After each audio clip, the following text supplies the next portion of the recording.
आज के इस अत्यंत पवित्र प्रवचन में हम सभी जानेंगे कि आखिर किस पाप के कारण, किस अधर्म के कारण घर में हमेशा कलह, झगड़ा, अशांति और दुहक बना रहता है।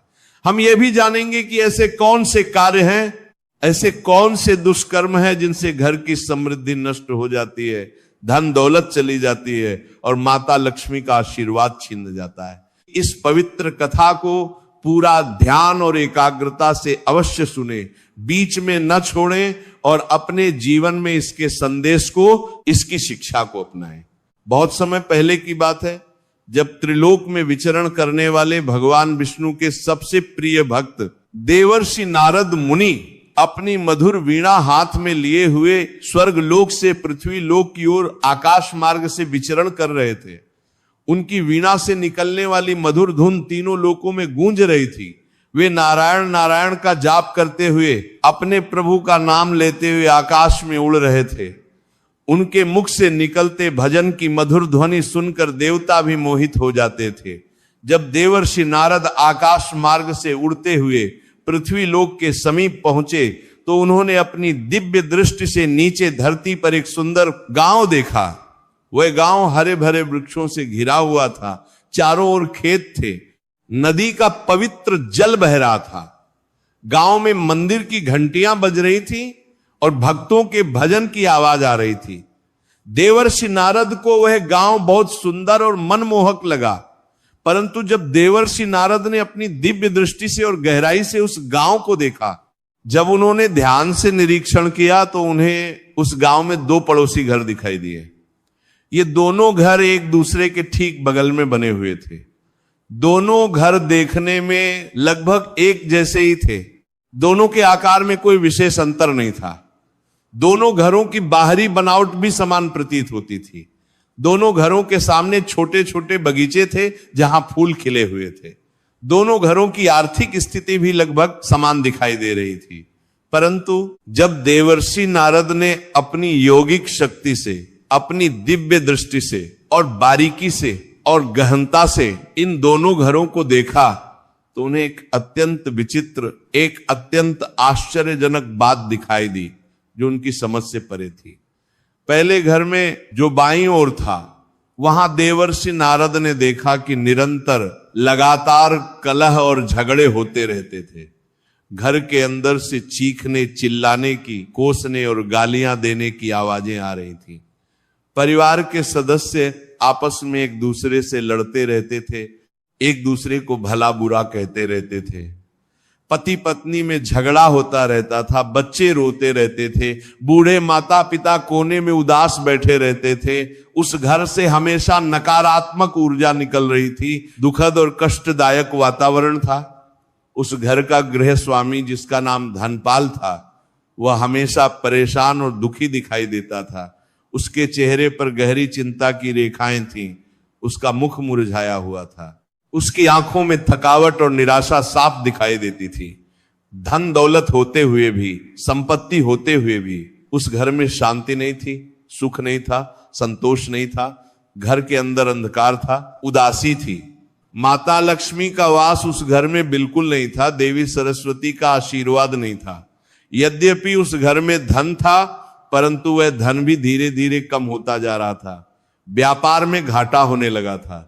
वहीं दूसरी ओर ठीक बगल वाले घर में, जो दाईं ओर था, वहां का दृश्य बिल्कुल विपरीत था, बिल्कुल अलग था। देवर्षि नारद ने देखा कि उस घर में अद्भुत शांति थी, मनमोहक प्रसन्नता का वातावरण था। वहां के सभी लोग बड़े मिलजुल कर प्रेम से, सौहार्द से रहते थे। परिवार में गहरा प्रेम था, आपसी सम्मान था, एक दूसरे के प्रति करुणा थी। सभी परिवार के सदस्य एक दूसरे का ध्यान रखते थे, एक दूसरे की मदद करते थे। भले ही उनके पास पहले घर जितना अधिक धन नहीं था, उनकी आर्थिक स्थिति उतनी मजबूत नहीं थी, फिर भी वे बहुत सुखी थे, बहुत प्रसन्न थे, बहुत संतुष्ट थे। उस घर से भजन और मंगल गीतों की मधुर ध्वनि आती रहती थी। संध्या समय दीपक की रोशनी से घर जगमगा उठता था। सुबह शाम भगवान की आरती होती थी। धूप अगरबत्ती की सुगंध चारों ओर फैलती थी। देवी लक्ष्मी का वास उस घर में स्पष्ट रूप से दिखाई देता था। माता का आशीर्वाद था। उस घर में सकारात्मक ऊर्जा थी, प्रकाश था, खुशहाली थी। यह अत्यंत विचित्र और आश्चर्यजनक दृश्य देखकर, इस अद्भुत विरोधाभास को देखकर देवर्षि नारद के मन में गहरी जिज्ञासा जागी। उनके मन में कई प्रश्न उठने लगे। उन्होंने अपने मन में सोचा कि ये दोनों घर तो लगभग एक जैसे हैं, दोनों की बाहरी स्थिति समान है, दोनों घर एक ही गांव में हैं, एक ही वातावरण में हैं, फिर एक घर में इतना भयंकर कलह और दूसरे में इतनी दिव्य शांति क्यों है? ये रहस्य क्या है? ये भेद क्या है? इस रहस्य को जानने के लिए, इस गूढ़ प्रश्न का उत्तर पाने के लिए देवर्षि नारद तुरंत अत्यंत शीघ्रता से अपनी वीणा संभालते हुए सीधे ब्रह्मलोक की ओर उड़ चले। वे ब्रह्मा जी के भव्य और दिव्य दरबार में जा पहुंचे, जहां चारों वेद विराजमान थे, जहां सप्तर्षि बैठे हुए थे। ब्रह्मलोक में पहुंचकर देवर्षि नारद ने अत्यंत विनम्रता और श्रद्धा से सृष्टि के रचयिता जगत पिता ब्रह्मा जी को साष्टांग प्रणाम किया। उन्होंने दोनों हाथ जोड़कर, सिर झुकाकर विनम्र स्वर में कहा, हे सृष्टिकर्ता, हे जगत पिता, हे परम ज्ञानी, आज मैं आपके पवित्र चरणों में कुछ अत्यंत महत्वपूर्ण प्रश्नों के उत्तर जानने के लिए उपस्थित हुआ हूं। मेरे मन में कुछ जिज्ञासाएं हैं जिनका समाधान केवल आप ही कर सकते हैं।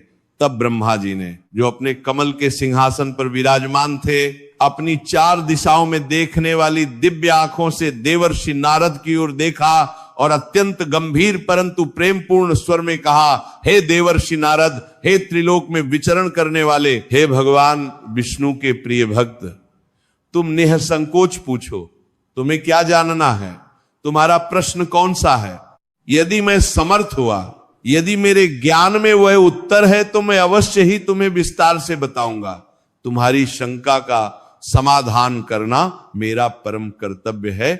देवर्षि नारद ने आगे बढ़कर विनम्रता से कहा, हे ब्रह्मा जी, हे सर्वज्ञ, आज जब मैं अपनी वीणा लिए हुए आकाश मार्ग से धरती लोक की ओर विचरण कर रहा था, तब मैंने वहां एक गांव में दो घर देखे।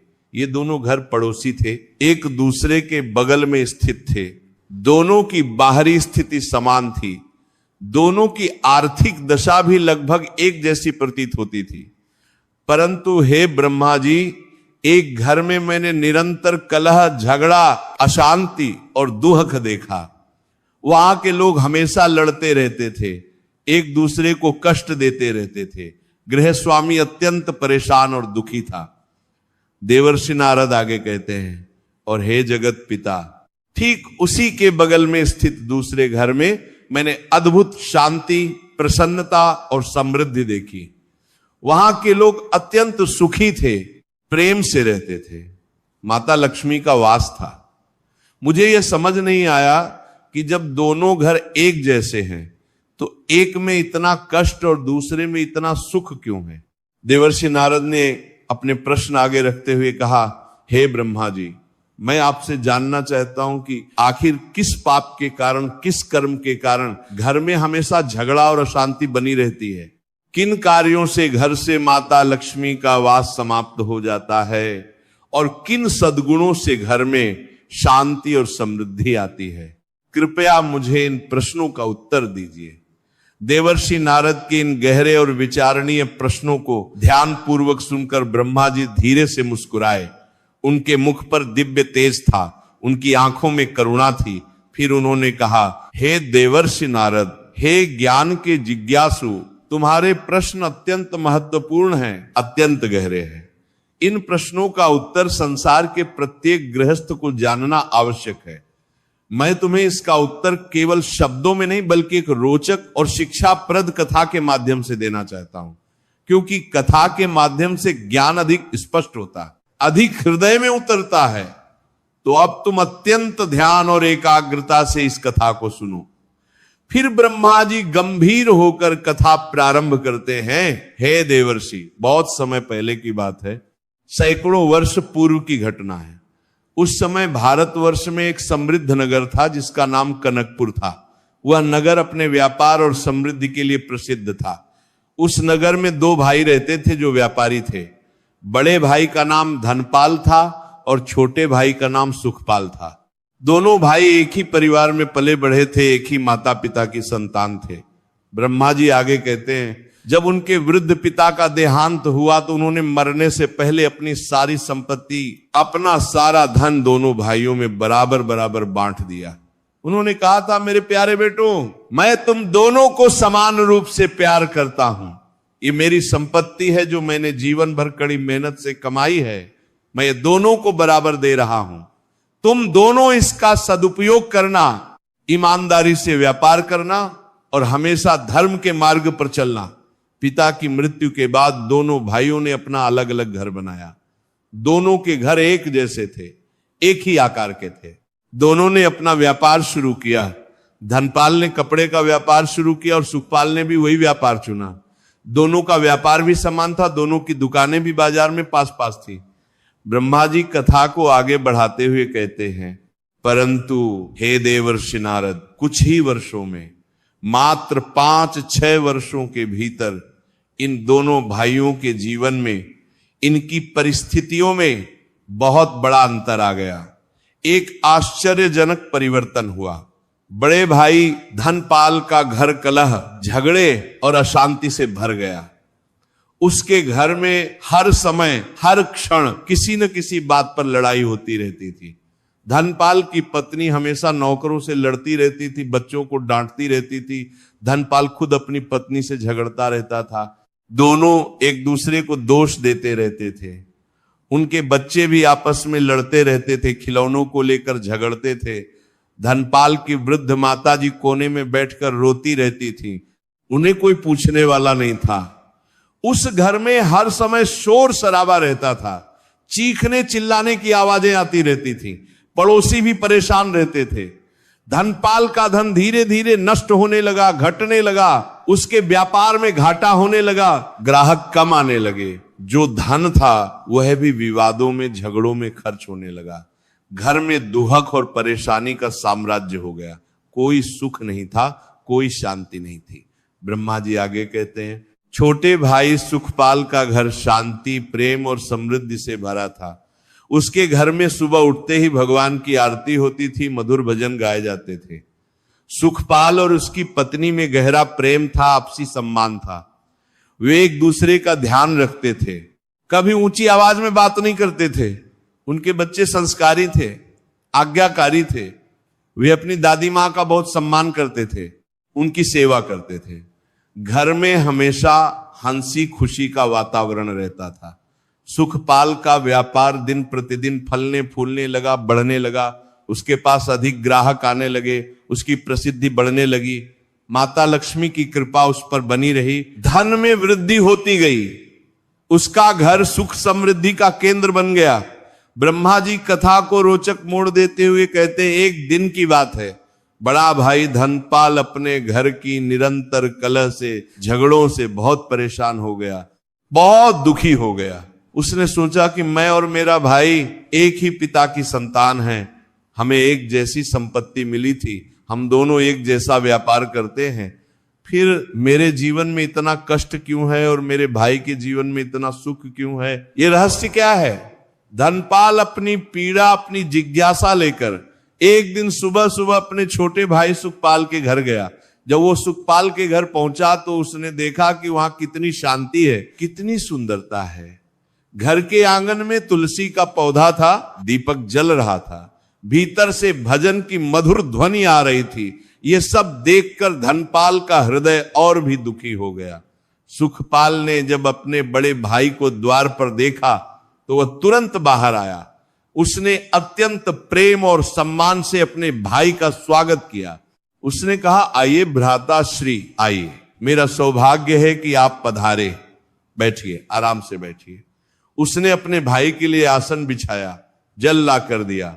धनपाल दुखी मन से, भारी हृदय से बैठ गया। उसकी आंखों में आंसू थे, उसका गला रुंध गया था। फिर उसने अपने भाई से पूछा, हे सुखपाल, हे मेरे प्रिय भाई, मैं तुमसे एक बात पूछना चाहता हूं जो मुझे बहुत परेशान कर रही है। हम दोनों को पिताजी ने बराबर संपत्ति दी थी, हम दोनों एक ही तरह का व्यापार करते हैं, हम दोनों एक ही परिवार से हैं, फिर तुम्हारे घर में इतनी अद्भुत शांति, इतनी समृद्धि, इतनी खुशहाली क्यों है?